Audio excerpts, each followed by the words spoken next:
En un soleado parque de Sevilla, un instante inesperado detuvo el paso de un millonario. Su hijo, con camiseta roja, no se apartó del viejo piano, sino que se dejó guiar por las manos cansadas de una mujer sin hogar. Ella, con ropa gastada y mirada serena, le enseñaba a tocar como si el tiempo se hubiera detenido. Desde la distancia, Alejandro quedó paralizado. ¿Cómo era posible que su propio hijo encontrara en una desconocida la alegría que él no lograba darle? Lo que estaba a punto de descubrir no solo pondría a prueba su orgullo, sino también el verdadero sentido de la palabra familia. Y antes de continuar, permíteme desearte salud y paz. Dime, ¿desde qué país y a qué hora estás viendo esta historia? Alejandro Herrera regresaba a casa cada noche por las mismas calles empedradas de Sevilla, con el mismo silencio instalado en su corazón desde hacía años. Tras la muerte de su esposa, la mansión familiar en el barrio de Santa Cruz se había convertido en un espacio frío, lleno de ecos en lugar de risas. Tenía 40 años y un imperio empresarial a sus espaldas, pero en sus ojos claros se notaba un cansancio que no venía de las juntas ni de las cifras, sino de la soledad. Su hijo Mateo, de apenas 9 años, se movía como una sombra silenciosa en aquellas habitaciones amplias, obediente y reservado, demasiado maduro para su edad. Doña Carmen, la fiel ama de llaves, era quien mantenía la rutina en marcha. Los desayunos con pan con tomate, la merienda con chocolate caliente, las llaves siempre colgadas en su sitio, pero incluso ella percibía el vacío que se respiraba. Había tardes en que se le escapaba un suspiro al ver a Mateo sentado frente al televisor, sin la chispa que solía tener un niño de su edad. El niño hablaba poco, leía mucho y rara vez reía. Alejandro lo miraba de lejos, con cierta torpeza, sin saber cómo acercarse sin sentir que traicionaba la memoria de su difunta esposa. Aquel día de marzo, Sevilla se vestía de azahar. El aire estaba impregnado con el perfume de los naranjos en flor, preludio de la primavera. La ciudad bullía de turistas que fotografiaban las callejuelas estrechas, y los carruajes de caballos pasaban junto a las plazas llenas de vida. En contraste, la mansión de los Herrera parecía un museo detenido en el tiempo. Alejandro había llegado más temprano de la oficina. Decidido a compartir un rato con su hijo, lo encontró en el patio interior, dibujando con un lápiz en una libreta. El sol caía oblicuo sobre las baldosas de cerámica, pero en el rostro del niño había una seriedad impropia de su corta edad. ¿Qué dibujas?, preguntó Alejandro, con voz más amable de lo habitual. Mateo levantó los ojos y encogió los hombros. Nada. Solo cosas que recuerdo. El padre se acercó y vio trazos de una mujer sonriente, con cabello suelto. Reconoció enseguida a su esposa. Le tembló la mano, pero no dijo nada. El niño guardó rápido la libreta, incómodo. El silencio se interpuso de nuevo, esa barrera invisible que ninguno sabía cómo derribar. Alejandro se sentó a su lado, torpe, y le habló de un viaje de negocios a Madrid. Mateo apenas escuchaba, distraído, como si esperara algo distinto de la vida. Al anochecer, cuando doña Carmen sirvió la cena, un guiso de lentejas humeante, el ambiente continuaba cargado de melancolía. Alejandro se esforzó por sacar conversación, pero las respuestas eran breves. Mientras tanto, la radio en la cocina transmitía noticias de la próxima feria de abril. Las calles pronto se llenarían de farolillos, música y bailes flamencos. Alejandro pensó que quizás aquello podría alegrar a Mateo, pero no se atrevió a proponérselo. Temía que su hijo lo rechazara, como había rechazado otros intentos de distraerlo con regalos o excursiones.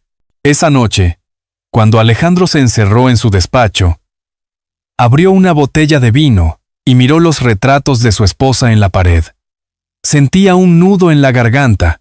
Había logrado levantar empresas, hoteles y negocios internacionales.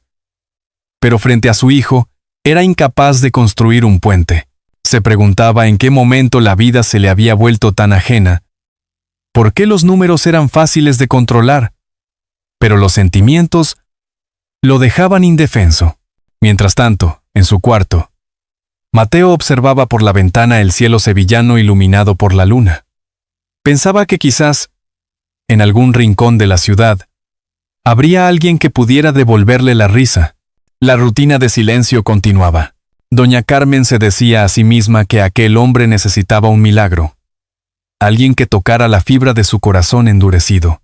El destino parecía moverse en silencio entre los patios y plazas de Sevilla, preparando un encuentro inesperado. Y aunque ninguno lo sabía todavía, ese encuentro no tardaría en llegar. Al día siguiente, Alejandro decidió salir antes de lo habitual, con la intención de llevar a Mateo a desayunar fuera, algo que no hacían desde hacía mucho. Caminaron juntos hasta la confitería cercana, donde el aroma a churros y café con leche llenaba el aire. Padre e hijo se sentaron en una mesa junto al ventanal, mirando cómo la ciudad despertaba. Alejandro trataba de sonreír, de hablar de fútbol o de la escuela, pero el niño se mantenía ensimismado, absorto en sus pensamientos. Entre sorbo y sorbo, Mateo notó en la calle un sonido peculiar. Unas notas de piano que llegaban desde la plaza de España cercana. Sus ojos brillaron por un instante. «Papá, ¿podemos ir?», preguntó casi en un susurro. Alejandro dudó, sorprendido por el repentino interés de su hijo, pero terminó asintiendo. Caminaban juntos hacia la plaza, sin saber que aquellas notas serían la primera grieta en el muro que los separaba. Mientras se acercaban, el murmullo de la fuente central se mezclaba con las melodías. Entre los turistas y los artistas callejeros, había una figura que no encajaba del todo. Una mujer de aspecto cansado, con ropa gastada y un piano viejo frente a ella. Mateo se adelantó unos pasos, atraído por la melodía que llenaba la plaza de España aquella mañana soleada.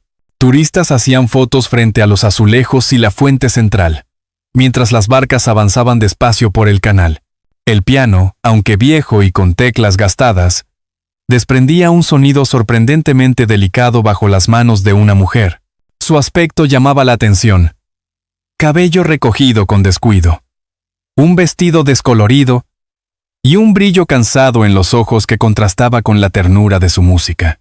Alejandro lo observaba desde atrás, con el ceño fruncido. Una parte de él quería apartar a su hijo, protegerlo de cualquier extraño. Pero otra parte, más profunda, se conmovía al ver cómo Mateo permanecía hipnotizado por aquellas notas. El niño dio un paso más y se detuvo frente al piano. «Señora, toca muy bonito», murmuró con timidez. La mujer levantó la vista y le regaló una sonrisa auténtica. «Gracias, pequeño. La música es lo único que me queda para ofrecer». Alejandro se acercó con cortesía distante.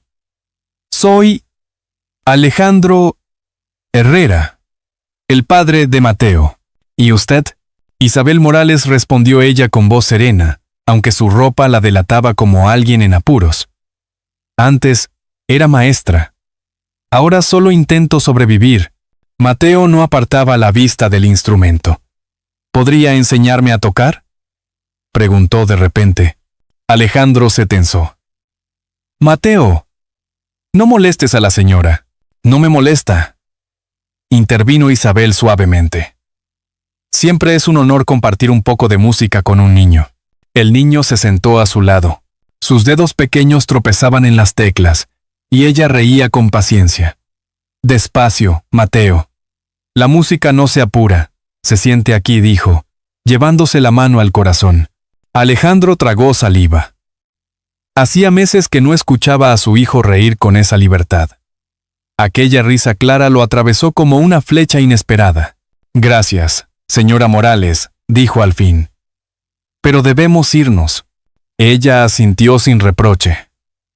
«Lo entiendo. Cuídense mucho».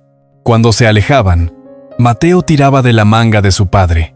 «Papá, ¿podemos volver mañana?». Alejandro no respondió de inmediato. Miraba hacia atrás, hacia la figura que recogía un cuaderno de partituras raído. En su interior surgía una pregunta inquietante. ¿Qué historia escondía aquella desconocida que había hecho sonreír a su hijo en minutos? Esa noche, en la mansión, Mateo no dejó de hablar del piano y de Isabel. Alejandro escuchaba en silencio, sorprendido por aquel entusiasmo. Doña Carmen arqueó una ceja curiosa. ¿Quién es esa mujer de la que Mateo no deja de hablar? Solo una pianista callejera. Nada importante, respondió él evasivo. Pero cuando se encerró en su despacho, no pudo olvidar la dignidad en los ojos de Isabel. Al día siguiente, Mateo insistió en volver a la plaza. Alejandro dudó, pero cedió. Desde la distancia vio a Isabel en el mismo banco, tocando mientras algunos turistas dejaban monedas en una cajita metálica.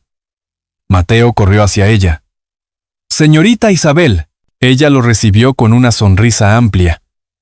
«Hola, Mateo. ¿Listo para aprender otra melodía?»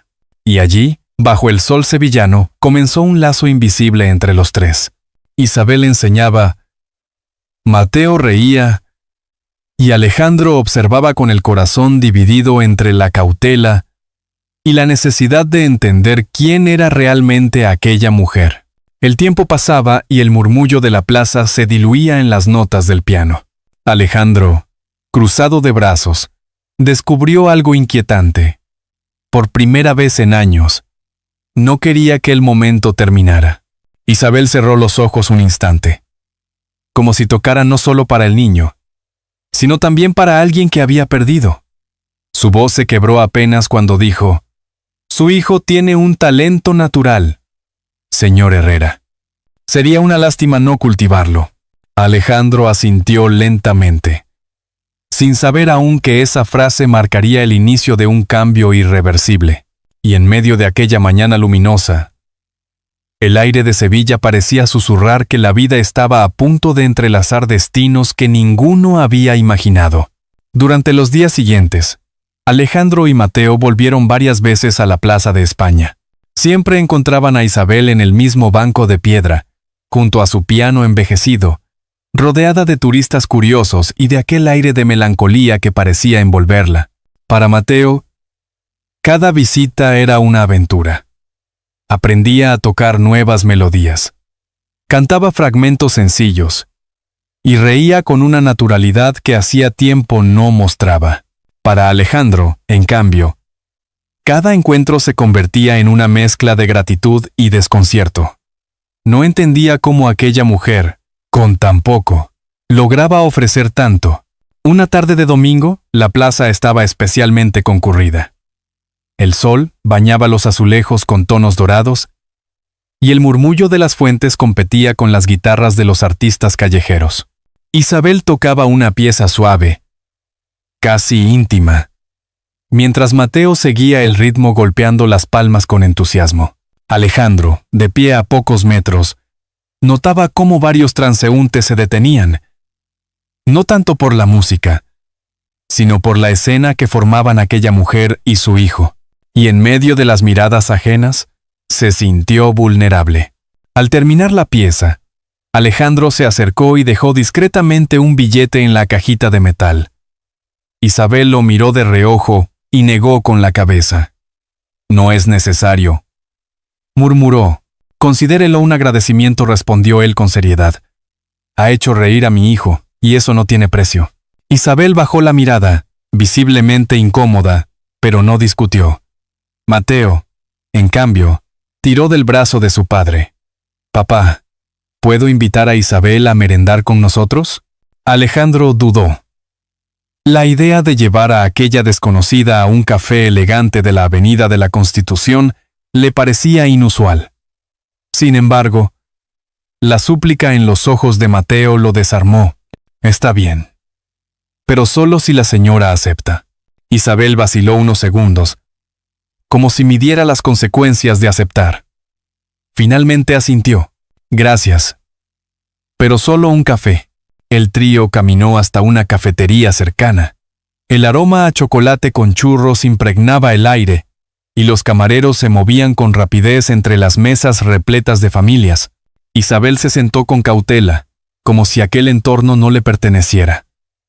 Alejandro pidió para todos. Café cortado para él, chocolate caliente para Mateo y un té de hierbas para Isabel. La conversación al inicio fue torpe, llena de silencios. Pero poco a poco, las palabras empezaron a fluir.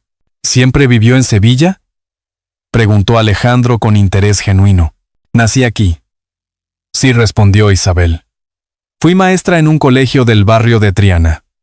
La música era mi manera de enseñar a los niños a soñar. Alejandro notó cómo su voz temblaba ligeramente al pronunciar el verbo en pasado. Había algo no dicho. Un vacío que pesaba entre las frases. Mateo, ajeno a la tensión, comentaba emocionado lo mucho que le gustaba aprender nuevas notas. Isabel lo escuchaba con ternura, acariciándole el cabello como lo haría una madre. Cuando salieron de la cafetería, la tarde había caído y las farolas comenzaban a encenderse. Isabel se despidió con una sonrisa, agradeciendo la merienda, y tomó camino hacia una calle lateral. Alejandro la siguió con la mirada hasta perderla de vista, inquieto. Algo en su porte, en su dignidad silenciosa, le resultaba contradictorio con su aspecto desgastado. Esa noche, en la mansión, Alejandro repasaba unos documentos mientras Mateo dormía. Sobre el escritorio, su teléfono vibró con un mensaje de un viejo amigo abogado. ¿Sabías que en Triana hubo una profesora de música que perdió su puesto por un escándalo nunca aclarado? Alejandro sintió un escalofrío. ¿Podría ser Isabel? Al día siguiente, decidió seguirla discretamente después de las lecciones en la plaza. Isabel guardó el piano en un pequeño carrito y caminó hacia un refugio improvisado cerca del río Guadalquivir. Alejandro la observó desde lejos. La vio sacar una manta raída, acomodarse contra un muro, y abrir un cuaderno lleno de anotaciones musicales. No había familia, ni casa, ni nada más que soledad y resistencia. El empresario sintió un nudo en la garganta. Aquella mujer, que regalaba música y ternura a su hijo, dormía en la intemperie. Comprendió entonces que detrás de su silencio se escondía una historia de pérdida. Y sin proponérselo, Alejandro sintió que debía saber más. Mientras se alejaba bajo el cielo nocturno de Sevilla, tomó una decisión. Descubrir quién era realmente Isabel Morales. Y por qué una antigua maestra había terminado en las calles. Los días se fueron llenando de una rutina inesperada. Cada tarde, después de la escuela, Mateo pedía visitar la Plaza de España. Allí lo esperaba Isabel con su viejo piano, y juntos descubrían melodías sencillas que iluminaban el rostro del niño. Alejandro observaba con atención, cada vez más convencido de que aquella mujer escondía mucho más de lo que parecía. La curiosidad lo empujó a investigar discretamente. Una mañana, mientras revisaba papeles en su despacho, pidió a un contacto del ayuntamiento información sobre ella. El informe llegó rápido. Isabel Morales, licenciada en Educación Musical, exprofesora del Colegio San Fernando de Triana. Despedida hace 5 años en circunstancias controvertidas. No antecedentes penales, pero caída en la indigencia. Alejandro leyó con el ceño fruncido. Había escuchado rumores de aquel escándalo. Acusaciones de mala administración que sonaban más a intrigas políticas que a errores reales. El hallazgo lo conmovió. Detrás de la apariencia cansada había una mujer con formación, con una vida truncada por la injusticia. Decidió entonces acercarse un poco más. Una tarde, cuando Mateo terminaba de practicar una canción infantil, Alejandro se inclinó hacia Isabel. «No debería seguir viviendo en la calle», dijo en voz baja.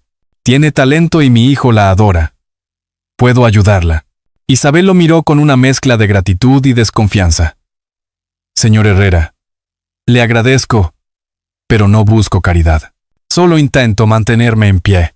«No es caridad», respondió él con firmeza. «Es justicia. Y, si me permite, también gratitud». El silencio que siguió estuvo cargado de significados. Isabel bajó la mirada y acarició el cuaderno de partituras, como si ese objeto fuera su única defensa. Mateo interrumpió con entusiasmo. «Papá, ¿puede Isabel venir a casa a enseñarme? Así no tendrá que cargar el piano todos los días». Alejandro se quedó inmóvil. La propuesta de su hijo era directa, natural. Miró a Isabel, que negaba con la cabeza, incómoda. «No sería apropiado», susurró ella. «Su mundo y el mío son muy distintos». Pero esa noche, de regreso en la mansión, Alejandro no podía dejar de pensar en lo ocurrido. Caminaba por el pasillo iluminado por lámparas antiguas y escuchaba la voz de Mateo desde su cuarto.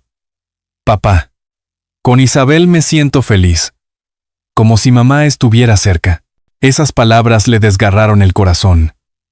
En el silencio posterior, Alejandro tomó una decisión. Al día siguiente, invitó a Isabel a merendar en la mansión. La recibió en el patio interior, con naranjos en flor y una mesa preparada con café y dulces sevillanos. Isabel llegó nerviosa, con un vestido sencillo que doña Carmen había conseguido prestarle.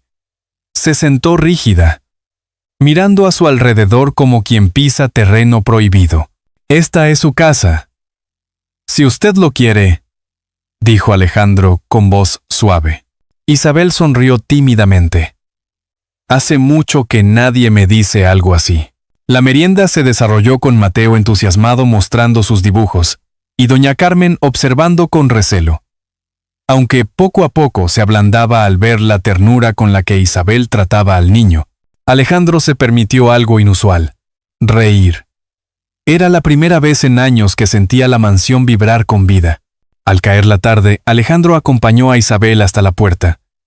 «Quiero hacerle una propuesta formal», dijo con determinación. «Sea la tutora privada de mi hijo. Tendrá techo, un salario digno y, sobre todo, respeto». Isabel lo miró con incredulidad. Sus ojos brillaban entre lágrimas. «¿De verdad confía en mí?»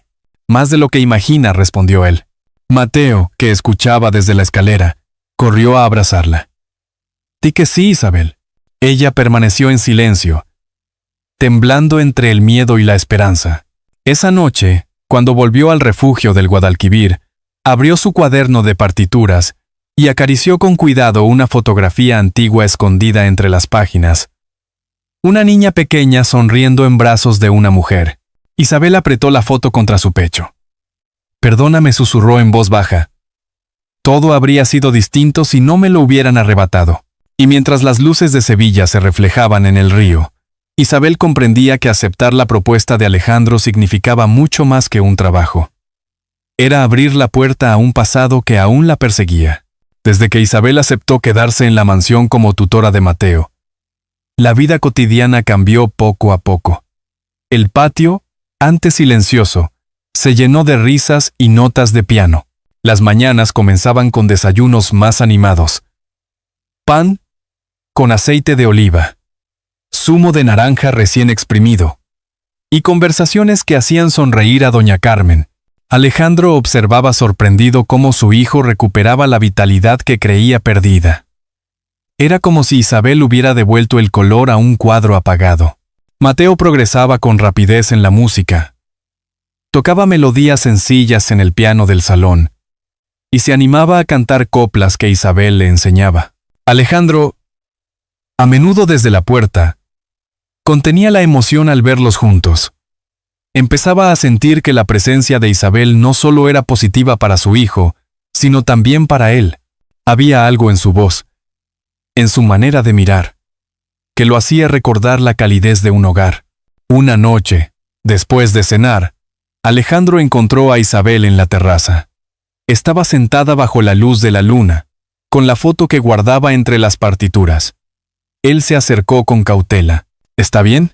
Isabel se sobresaltó, ocultando la imagen.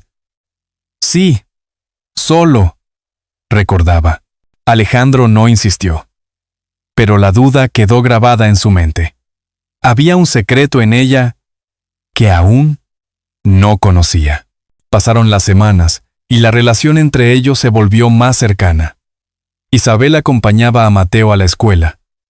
Preparaba meriendas sencillas y organizaba juegos en el jardín.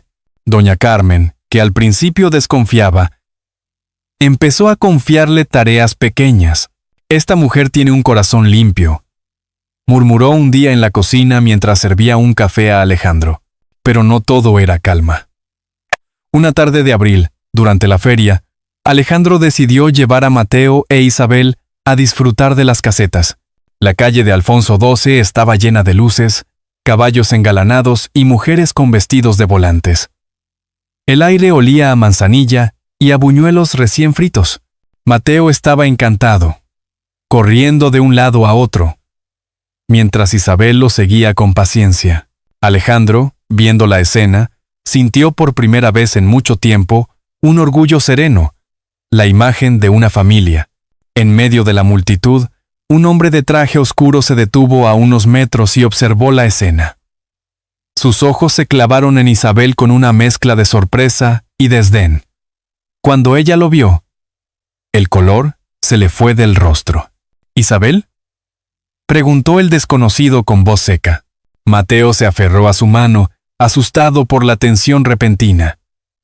Alejandro dio un paso adelante. «Protector, ¿quién es usted?». El hombre se presentó con frialdad. «Soy Antonio Vega. Antes fui su marido». Las palabras cayeron como un jarro de agua helada. Isabel temblaba, incapaz de responder. Alejandro lo miró con desconfianza. «Creo que no es el lugar ni el momento». Antonio sonrió con sarcasmo. «Claro, señor Herrera. Pero no olvide que esta mujer arrastra un pasado del que no puede huir». Alejandro tomó a Mateo del hombro y lo condujo hacia la salida de la caseta, con Isabel detrás, visiblemente afectada. El bullicio de la feria parecía un eco lejano, mientras la tensión se apoderaba de ellos. De regreso en la mansión, Isabel se encerró en su habitación. Alejandro dudó un instante antes de tocar la puerta. «Isabel, necesito entender». Del otro lado, la voz de ella salió entrecortada. «No puedo contarlo todo. No todavía». La conversación quedó suspendida en el aire, como una herida abierta. Esa noche, Alejandro apenas durmió. Recordaba la frialdad en los ojos de Antonio, la manera en que había dicho aquellas palabras, como si guardara un arma secreta para herirla. Al día siguiente, mientras Mateo jugaba en el jardín, Isabel apareció con el rostro pálido. Se acercó a Alejandro en la biblioteca, donde él fingía leer el periódico. Con un hilo de voz le dijo: «Si de verdad quiere saber quién soy, debe prepararse. Mi historia no es como imagina». Alejandro dejó el periódico a un lado. «Estoy preparado». Isabel respiró hondo, con los ojos húmedos. «Entonces venga esta noche a la plaza donde me encontró por primera vez. Allí se lo contaré todo». El reloj de la catedral marcaba la medianoche cuando Alejandro salió de la mansión, con paso firme hacia la Plaza de España.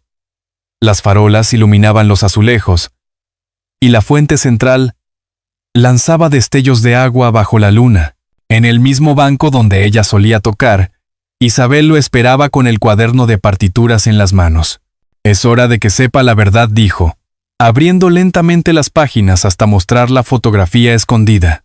La Plaza de España estaba tranquila al caer la noche. Isabel sostenía una vieja fotografía entre las manos. «Era mi hija», confesó con voz temblorosa. «Antonio me arrebató la custodia con mentiras y poder. Desde entonces vivo con esa herida». Alejandro la escuchaba en silencio, conmovido por la dureza de su pasado. «No estás sola», le aseguró tomando su mano.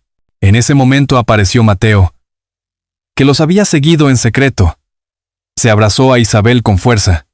«No llores. Ahora me tienes a mí». Las lágrimas de Isabel se mezclaron con una sonrisa. Alejandro comprendió entonces que su hijo había expresado lo esencial. El cariño era más fuerte que cualquier herida. Al día siguiente, Alejandro contactó a un abogado. Tras semanas de trámites, un juez reconoció que Isabel había sido víctima de una gran injusticia. Cuando oyó la sentencia, ella rompió en llanto, sostenida por Alejandro y Mateo. La vida en la mansión cambió poco a poco. Isabel comenzó a dar clases de música en un salón habilitado. Y la casa, antes silenciosa, se llenó de canciones y risas. Durante la fiesta de cumpleaños de Mateo, con paella y guitarras en el jardín, Alejandro se acercó a Isabel. «Gracias por devolvernos la alegría.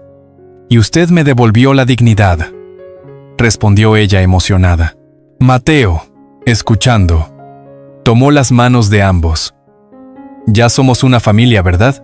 Alejandro e Isabel se miraron, y en ese instante comprendieron que no necesitaban más pruebas. El pasado quedaba atrás.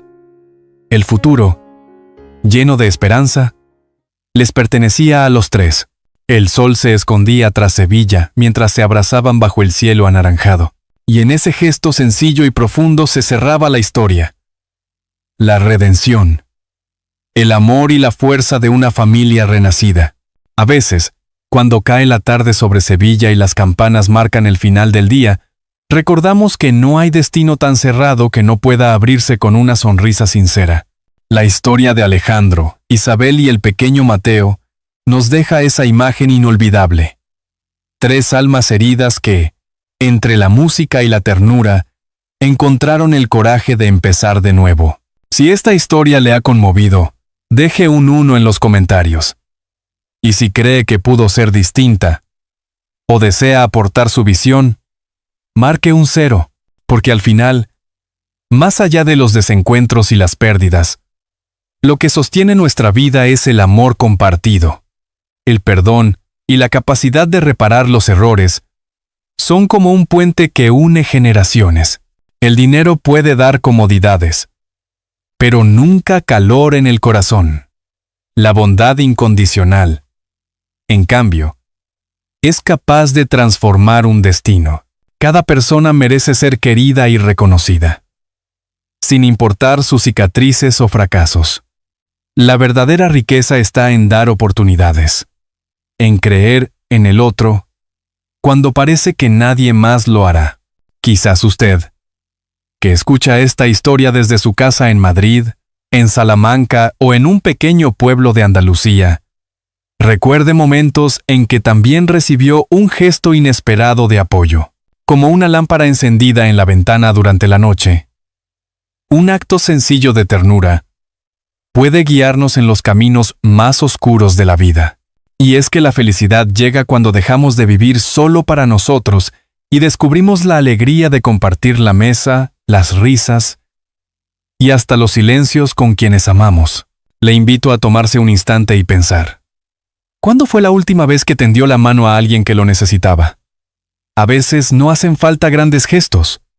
Basta una palabra amable o un tiempo compartido. Si esta historia ha tocado su corazón, no lo guarde solo para usted. Compártala. Hable de ella en su familia o con sus amigos.